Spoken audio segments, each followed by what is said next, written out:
நம்ம இன்னைக்கு நித்தாரா கிச்சன்ல என்ன பார்க்க போறோம்னு பார்த்தீங்கன்னா ஃப்ரூட் கஸ்டர்ட். ஒரு அகலமான பாத்திரத்தில் 1 லிட்டர் பால் ஊற்றிக்கோங்க. அடுத்தது அடுப்பு பற்ற வச்சுக்கலாங்க. பால் ஊற்றியாச்சுங்க, அடுப்பு பற்ற வச்சாச்சு. இனி மீடியம் ஃப்ளேமில் பால் நல்லா கொதிக்கட்டும். பால் நல்லா கொதிச்சு வந்துருச்சுங்க. இப்போ நம்ம வந்து கஸ்டர்ட் பவுடரை மிக்ஸ் பண்ணணும். இதில் வந்து 4 ஸ்பூன் கஸ்டர்ட் பவுடர் எடுத்து வச்சுருக்கேங்க. இதில் வந்து ஒரு அரை டம்ளர் பால் இருக்கும், அதை ரெண்டையும் நம்ம சேர்ந்து ஊற்றிக்கலாம்.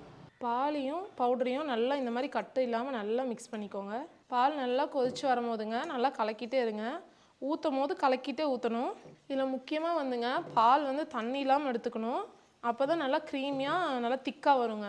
சர்க்கரை வந்து 150 கிராம் ஆட் பண்ணிக்கலாம். நல்லா க்ரீமியாக இந்த பதத்துக்கு வந்ததும் நீங்கள் வந்துட்டு கேஸை ஆஃப் பண்ணி ஆற வச்சுடுங்க. ஒரு 1/2 hour ஆறுனதுக்கப்புறம் நம்மளோட பேஸ் வந்து ரெடி ஆயிரும். மாதுளம்பழம் வந்து உரிச்சு எடுத்து வச்சுருக்கோங்க, அதை நம்ம ஆட் பண்ணிக்கலாம்.